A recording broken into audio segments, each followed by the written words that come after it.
रात का पिछला पहर शुरू हो चुका था। दूर पीछे चांदपुर छावनी के क्वार्टरों और 2 मंजिला फौजी इमारत में रोशन बत्तियां नजर आ रही थीं। मैंने लंबे लंबे डग भरने शुरू कर दिए। ये भी हो सकता था कि मेरा खदशा गलत हो और उस नौकरानी को मेरे बारे में कुछ भी इल्म न हो। बहरहाल मैं जितनी तेज चल सकता था चलता हुआ चांदपुर छावनी की बस्ती के नशेब को उबूर करके अंधेरे में दूसरी जानिब कच्चे रास्ते पर आ गया। मेरा पादरियों वाला निस्वारी रंग का लंबा चुगा मेरे टखनों को छू रहा था। मैं बिल्कुल पादरी ही लगता था। इसके बावजूद मैं अभी तक खतरे में घिरा हुआ था। कच्ची सड़क दूर तक चली गई थी, जिसके आखिर में बड़ी सड़क के खंभों की रोशनियां झिलमिला रही थीं। कुछ तजब्जुब और कुछ घबराहट में मैंने ये कच्चा रास्ता तय किया और सड़क पर आ गया। मैं इस सड़क को पहचानता था। ये सड़क बोराला कस्बे को जाती थी, जो अमरेली जाने वाली छोटी सड़क के दोराहे पर था। बोराला से मुझे लारी में सवार होकर ढांड के रेलवे स्टेशन तक और फिर वहां से रेलगाड़ी पकड़कर अहमदाबाद की तरफ रवाना होना था। ये बड़ा कठिन मरहला था। रास्ते में किसी वक्त भी किसी भी जगह मुझसे पूछगिछ हो सकती थी। अगरचे रात का वक्त था और मैं पादरी के भेष में था, फिर भी मिलिट्री इंटेलिजेंस की शिकारी निगाहों से बचकर निकलना मामूली काम नहीं था। लेकिन मुझे हर हालत में अहमदाबाद अपने एजेंट के पास पहुंचना था। मैं बड़ी सड़क के किनारे किनारे चला जा रहा था कि पीछे से किसी गाड़ी की रोशनी मुझ पर पड़ी। मैं सड़क से उतरकर झाड़ियों की तरफ हो गया। गाड़ी मुझसे चंद कदम के फासले पर आगे जाकर रुकी। मेरा दिल धड़कने लगा, लेकिन ये देखकर तसल्ली हुई कि ये गाड़ी फौजी नहीं थी, बल्कि भारत में बनी हुई पुराने मॉडल की एम्बेसडर कार थी। कार का दरवाजा खुला और अंदर से किसी मर्द की आवाज आई, फादर आपको कहाँ जाना है, तशरीफ लाइए। ये शख्स मुझे पादरी समझकर लिफ्ट दे रहा था। मैं आहिस्ता आहिस्ता कदमों से चलता हुआ गाड़ी के पास आया और झुककर बोला, बेटा तुम कहाँ जा रहे हो। मैंने देखा कि गाड़ी में सिर्फ एक ही आदमी सवार था। ये खद्दर पोश भारी जिस्म का आदमी था। सर पर कांग्रेसी कैप थी। वो सिगरेट पी रहा था। उसने कहा, फादर मैं ढांड जा रहा हूँ, आपको वहां तक लिफ्ट दे सकता हूँ। मैं उसके साथ वाली सीट पर उसका शुक्रिया अदा करते हुए बैठ गया। कार आगे को चल पड़ी। उस खद्दर पोश ने मुझसे बातें शुरू कर दी। मैंने उसे बताया कि मैं चांदपुर अपने पादरी भाई से मिलने आया था, अब वापस ढांड जा रहा हूँ। खद्दर पोश ढांड कांग्रेसी कमेटी का सदर और वहाँ का जमींदार था। आदमी बाअखलाक था। उसने थर्मस में से कॉफी निकालकर कप में डाली और मुझे पेश की। मैं खामोशी से कॉफी पीने लगा।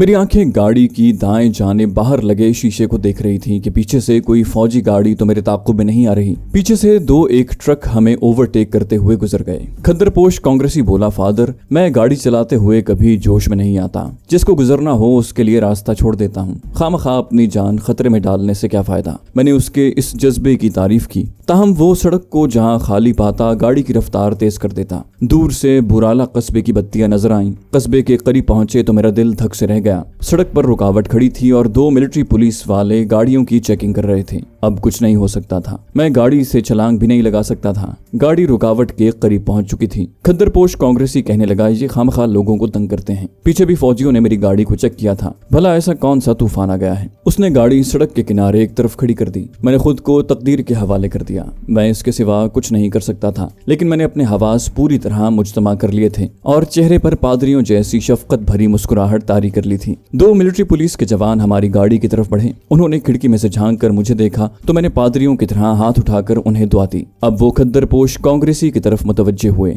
उन्होंने लाइसेंस लेकर टॉर्च की रोशनी में गौर से देखा, फिर उसे वापस करते हुए कहा, निकल चलो आगे। साथ ही एक फौजी ने सड़क पर रुकावट के पास खड़ी फौजी पुलिस के जवानों को इशारा किया। उन्होंने सड़क पर से रुकावट एक तरफ खिसका दी। हमारी गाड़ी आगे निकल गई। मैंने गहरा सांस भरकर खुदा का शुक्रिया अदा किया। ये बला टल गई थी। मेरा कांग्रेसी साथी इन फौजियों को बुरा भला कह रहा था। फिर बोला, फादर आज बात क्या है। मेरा ख्याल है जरूर दुश्मन का कोई जासूस इधर घुस आया है। लेकिन जासूस को इधर आने की क्या जरूरत है। यहाँ तो पहले ही मिट्टी का तेल नहीं मिलता।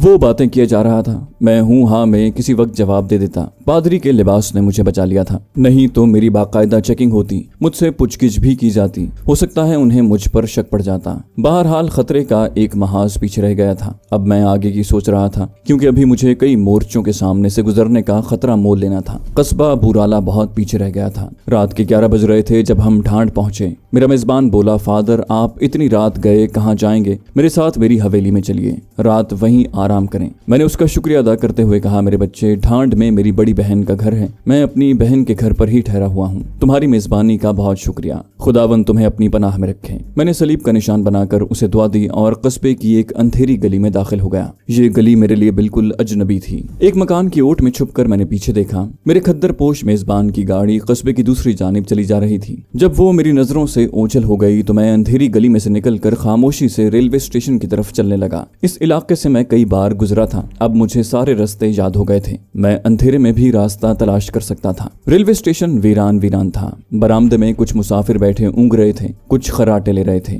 बुकिंग ऑफिस बंद था। गेट पर भी कोई टिकट बाबू नहीं था। मुझे याद नहीं आ रहा था कि अहमदाबाद जाने वाली गाड़ी अमरावती से किस वक्त यहाँ पहुँचती है। एक मुसाफिर से पूछा तो मालूम हुआ कि अहमदाबाद वाली पैसेंजर ट्रेन रात के 12:15 बजे आएगी। खुशकिस्मती से काफी वक्त गुजर चुका था और ट्रेन के आने में अगर वो सही टाइम पर आ गई तो सिर्फ पौन घंटा बाकी था। मैं एक बेंच के कोने में जाकर बैठ गया और यूं दोनों हाथ जोड़कर होंठों के साथ लगा लिए जैसे इबादत कर रहा हूँ। मेरी आंखें बड़ी होशियारी से चारों तरफ का जायजा ले रही थी। अड्डे पर सिर्फ एक तांगा खड़ा था, रक्षा वगैरह कोई नहीं था। पीपल के दरख्त के पास जो चाय की दुकान थी, दो एक गाहक टूटी फूटी कुर्सियों पर बैठे चाय पी रहे थे और तेज तेज बातें कर रहे थे। मेरे पास घड़ी नहीं थी। अंदाजे से मैं कुछ देर बाद उठा और स्टेशन के बरामदे में आकर घड़ी देखी। अभी ट्रेन आने में आध घंटा बाकी था। मैं बेंच पर आकर बैठ गया। बड़े तजब्जुब और हेजान के साथ वक्त गुजर रहा था। कमबख्त ट्रेन आज फिर लेट थी। रात 12:45 बजे उसके इंजन की आवाज दूर से सुनाई दी तो मेरी जान में जान आई। मैं एक डिब्बे में सवार होकर लैट्रीन के साथ वाली सीट पर बैठ गया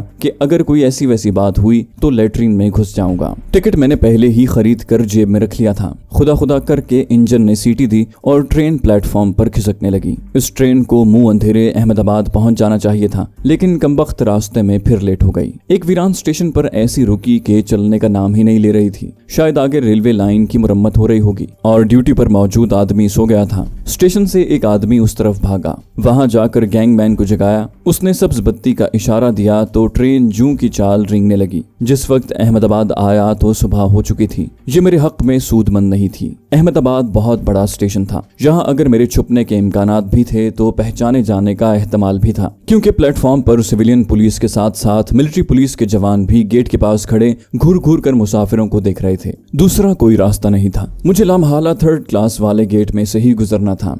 अब ख्याल आया कि मुझे 2nd क्लास का टिकट लेना चाहिए था। मैं रश के बीच में घुस गया और मुसाफिर के रेले के साथ खुद ब खुद गेट की तरफ बढ़ने लगा। जब मैंने महसूस किया कि मैं मिलिट्री पुलिस के जवानों की तेज निगाहों की जद में हूं तो मैंने अपने चेहरे पर बड़ी आजिजाना सी मुस्कुराहट तारी की और एक नेक दिल पादरी की तरह दायां हाथ ऊपर उठाकर मुसाफिरों को सब्र करने की तलकीन करने लगा। जब मैं गेट से निकलकर स्टेशन की लॉबी में आया तो मिलिट्री पुलिस का एक फौजी मेरी जानिब आकर बोला, फादर आपको सार्जेंट बुला रहे हैं। मेरे पांव तले एक बार तो जमीन जैसे खिसक गई। मुझे अपनी हिमाकत का शिद्दत से एहसास हुआ कि मैंने अहमदाबाद स्टेशन पर आने का खतरा क्यों मोल लिया। मुझे हस्बे साबिक एक स्टेशन पीछे उतर जाना चाहिए था। मैंने मुस्कुराकर फौजी जवान की तरफ देखा और असबात में सर हिलाया। वो मुझे लेकर दर्जा अव्वल के गेट पर आ गया, जहाँ एक तेज चमकीली आंखों वाला नौजवान मरहट्टा कैप्टन लोहे की कुर्सी पर बैठा था। मेरी ताजीम में वो उठ खड़ा हुआ और बड़े अदब से अंग्रेजी में बोला, फादर आप कहाँ से आ रहे हैं। मैंने जानबूझकर अंग्रेजी बोलने से एतराज किया और मरहट्टी जबान में बोला, मैं अंग्रेजी ज्यादा नहीं जानता बेटे, क्या तुम मरहट्टा जानते हो। मेरा अंदाजा दुरुस्त निकला, वो मरहट्टा ही था। अगर आपको कभी उन इलाकों में जाने का इत्तेफाक हुआ हो तो आप मेरी इस बात की तायद करेंगे कि जर्द रंगत वाले बीमार गुजराती लोगों के दरमियान तांबे वाली रंगत वाले मरहट्टे साफ तौर पर पहचाने जाते हैं। मरहट्टा औरतों के जिस्म भी गुजराती औरतों के मुकाबले में ज्यादा तनुमंद और गठे हुए होते हैं। वैसे भी मरहट्टा औरतों के साड़ी बांधने का अंदाज गुजरात काठियावाड़ की औरतों के साड़ी बांधने से बिल्कुल ही मुख्तलिफ होता है। मैंने उस मरहट्टा फौजी को बड़े पुरसुकून लहजे में बताया कि मैं अमरेली से आ रहा हूँ। वहाँ मेरा छोटा भाई गिरजा का पादरी है, उससे मिलने गया था। उसने घूर कर मेरी तरफ देखा। मुझे खदशा हुआ कि कहीं इस बदबख्त को मुझ पर शक तो नहीं हो गया।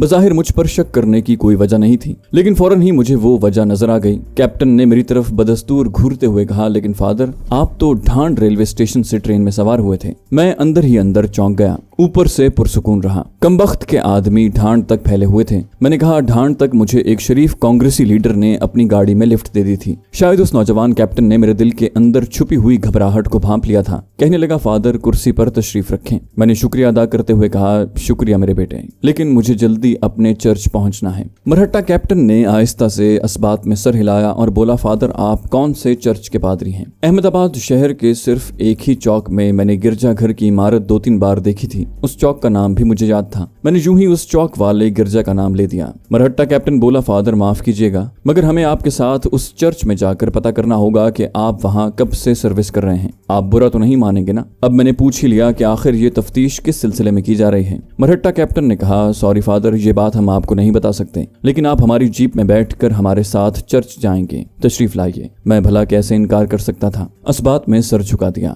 फौजी जीप स्टेशन के बाहर एक तरफ खड़ी थी। मुझे मिलिट्री पुलिस के 2 तनोमंद जवानों ने अपने घेरे में ले लिया था।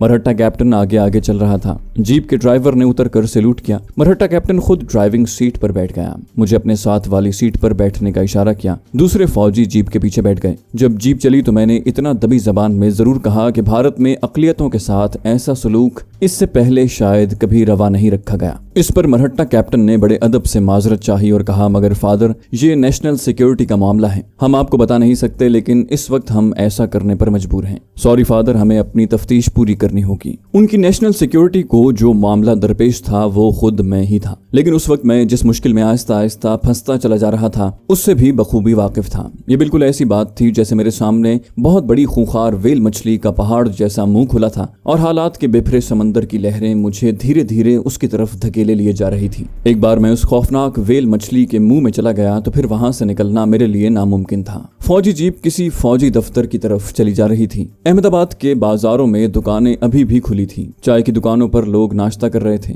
एक दुकान पर रेडियो खुला था जिसमें से किसी औरत के गुजराती भजन गाने की आवाज आ रही थी। मैं अगर छलांग लगा देता तो मेरा मुकद्दर शीशे की गोलियां थी। जीप को ब्रेक लगती और मुझ पर गोलियों की बौछार पड़ती। जीप शहर के गुंजान बाजार से निकलकर एक कुशादा सड़क पर आ गई।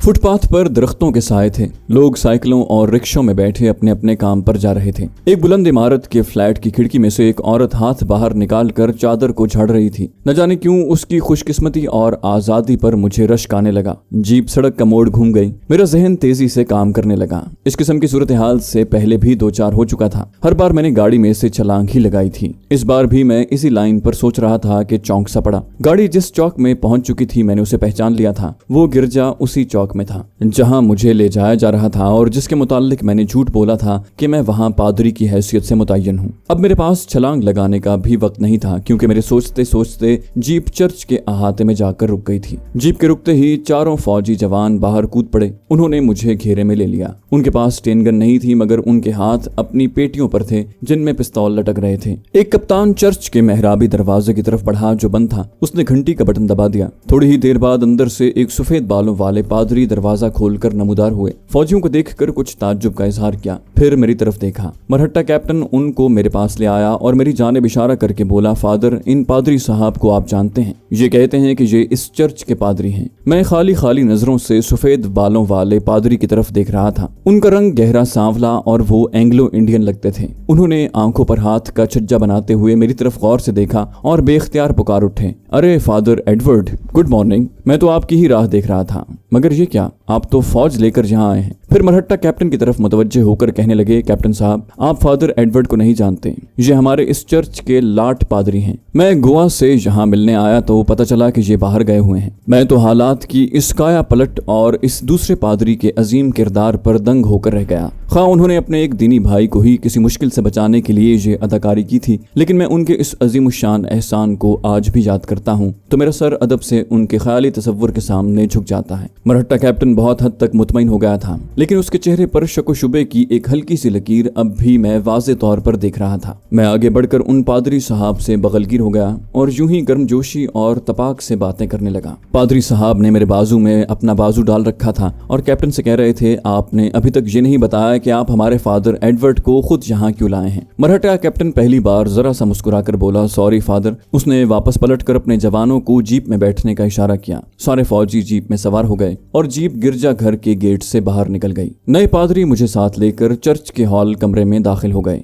वो चुप थे। ये एक कुशादा हॉल था जिसमें लकड़ी की कुर्सियां तरतीब से लगी थीं। बीच में एक राहदारी सीधी सामने ऑल्टर को जाती थी जहां हजरत ईसा अलैहिस्सलाम और हजरत मरियम की शबीहें बनी थीं और ऑल्टर पर मोमबत्तियां रोशन थीं। पादरी साहब ने अपना तारुफ यूं करवाया, मेरा नाम कार्लोस है, मैं गोवा का रहने वाला हूँ। तुम्हें इंडियन मिलिट्री पुलिस के नरगे में देखते ही मैं समझ गया था कि तुम किसी भारी मुश्किल में हो। मैंने उस वक्त तुम्हें इस मुश्किल से निजात दिलाने का फैसला कर लिया था। चुनाचे चुनांचे जब इंडियन कैप्टन ने तुम्हारे बारे में पूछा तो मैंने वो कुछ बता दिया जो तुमने भी सुन लिया। अब ये बताओ बरादर कि तुम फौज की जद में कैसे आ गए? कहीं तुमने किसी फौजी के घर में चोरी तो नहीं की थी? ये पादरी पहले पादरी से भी ज्यादा भोले भाले थे। मैंने उनका हाथ थामा, झुककर चूमा और आंखों में मसनूई आंसू लाते हुए कहा, फादर कार्लोस मुझे माफ कर देना, खुदावंद भी मुझे माफ करे। मैं पादरी नहीं हूँ बल्कि एक आदि मुजरिम हूँ। मैं एक फौजी अफसर के घर चोरी करके भागा हूँ। पुलिस मेरे पीछे लग गई। मैं एक पादरी साहब के मकान में जा घुसा जो बंद पड़ा था। वहां मैंने अपना हुलिया पादरियों जैसा बनाया और मकान की पिछली खिड़की से निकलकर भागा तो गली के नुक्कड़ पर पहुंचते ही मिलिट्री पुलिस ने मुझे पकड़ लिया। मैंने उन्हें बताया कि मैं इस गिरजा घर का पादरी हूँ। चुनाचे वो मुझे तहकीकात के लिए यहाँ ले आए। फिर जो हुआ वो आपको मालूम ही है। मैंने अपना चेहरा नेक दिल भोले भाले पादरी के सीने पर रख दिया और रोते हुए कहा, फादर मैंने अपना एतराफ कर लिया है, अब मुझे तुम भी माफ कर दो। मैंने बहुत बड़ा गुनाह किया है। भोले पादरी ने मुझे अपने सीने से लगा लिया। बेटा तुमने अपने गुनाह का एतराफ कर लिया तो तुम पाक हो गए। खुदाबंद ने भी तुम्हें माफ कर दिया और मैंने तो तुम्हें उसी वक्त माफ कर दिया था जब तुम्हें मिलिट्री पुलिस गिरजा लेकर आई थी। उसने यीशु मसीह और हजरत बीबी मरियम की मुकद्दस शबीहों के सामने झुककर सीने पर सलीब का निशान बनाया। मैंने भी अपना सर झुका लिया। पादरी मुझे अपने क्वार्टर में ले गए। उनका मुलाजिम नाश्ता तैयार कर रहा था। पादरी कार्लोस ने मेरे साथ बैठकर नाश्ता किया और मुझे नेक बनने की तलकीन करते रहे। मैंने उनसे वादा किया कि मैं आइंदा हरगिज चोरी नहीं करूंगा और नेक बनकर जिंदगी बसर करूंगा। पादरी कार्लोस बहुत खुश हुए। मेरे सर पर हाथ फेर कर बोले, तुम्हारा नाम क्या है मेरे बच्चे? मैंने अपना नाम बसंत बताया। अगर तुम्हारा कहीं ठिकाना नहीं है तो तुम मेरे यहाँ रह सकते हो। यहाँ चर्च में थोड़ा बहुत काम कर दिया करना। अगर कभी चोरी करने का तुम्हारे दिल में ख्याल आया तो भी चर्च की फजा तुम्हें इस गुनाह से बचाए रखेगी। मुझे क्या एतराज हो सकता था? मैं तो शायद वहाँ चंद घंटों का मेहमान था। मैंने फौरन हाँ कर दी। पादरी कार्लोस ने खुशी का इजहार किया और मुझे बताया कि इस क्वार्टर के पीछे एक छोटा सा कमरा है, वो तुम इस्तेमाल कर लेना। अब तुम ये पादरी का लिबास उतार कर दूसरे कपड़े पहन लो तो अच्छा है। क्या ख्याल है? मैंने हंसकर कहा, फादर मेरे पास दूसरे कपड़े नहीं। उन्होंने अपने नौकर को आवाज दी और कहा, फर्नांडिस भाई हमारे दोस्त के लिए धोती कुर्ता लाना। धुला हुआ नौकर यस फादर कहकर अपने क्वार्टर की तरफ चला गया। कुछ देर बाद वो मेरे लिए सफेद धोती और कुर्ता ले आया था। मैंने पादरियों वाला लिबास उतार कर गुजरातियों वाला धोती कुर्ता पहन लिया। पादरी कार्लोस ने मुझे मोमबत्तियों वाले 2 शमादान देकर कहा कि मैं बरामदे में बैठकर इनमें जमी हुई मोम साफ करूं। मैं शमादान लेकर बरामदे में बैठ गया। कुदरत ने मुझे दूसरी बार मौत के मुंह में जाने से बचा लिया था। इसके लिए मैं मशीयत इज़्दी के बाद पादरी कार्लोस का दिल ही दिल में बेहद शुक्रगुजार था। लेकिन मरहट्टा कैप्टन के चेहरे पर मैंने जो शक व शुबे की लकीर देखी थी वो मुझे उस वक्त भी कुछ परेशान कर रही थी। मैंने यही फैसला किया कि किसी तरह चर्च से अपने एजेंट के क्वार्टर की तरफ ही चला जाऊं तो मेरे लिए बेहतर होगा। वो एक तजुर्बाकार जासूस था। वो मुझे किसी महफूज मकाम पर पहुंचा देगा। मैं चर्च से निकलने के लिए बेताब सा हो गया। न जाने क्यों मैं वहां अपने आप को गैर महफूज समझ रहा था। चर्च से निकलना कोई मुश्किल काम नहीं था। बस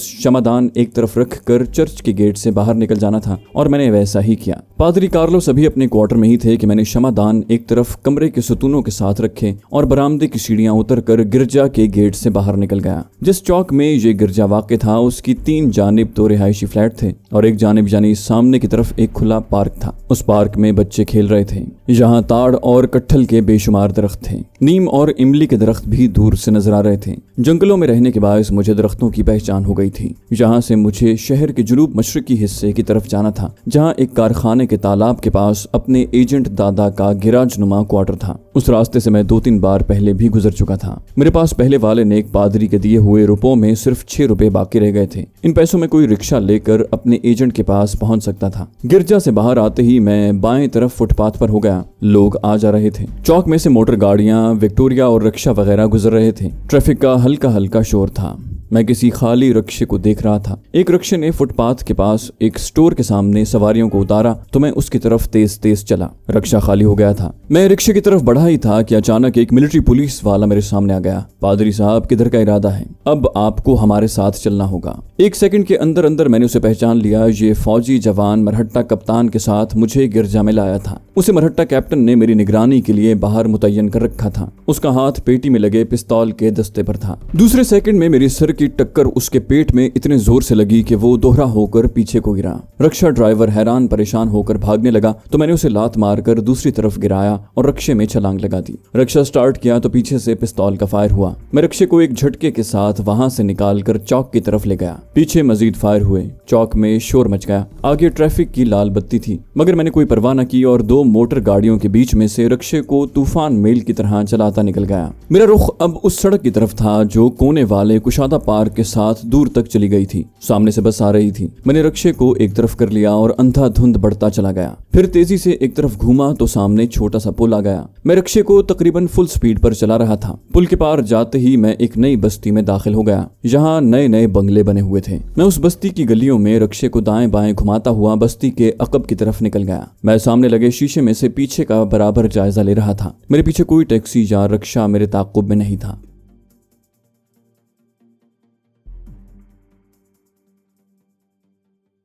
तो दोस्तों, ये थी हमारी आज की एपिसोड। उम्मीद करते हैं आपको हमारी कहानी पसंद आई होगी। जाने से पहले इस वीडियो को लाइक कीजिए और शेयर करना मत भूलिए। कमेंट करके हमें बताइए कि आपको हमारी वीडियो कैसी लगी। और अगर अभी तक आपने इस चैनल को सब्सक्राइब नहीं किया तो इसे सब्सक्राइब कीजिए और बेल आइकन दबाकर ऑल नोटिफिकेशंस ऑन कर लीजिए।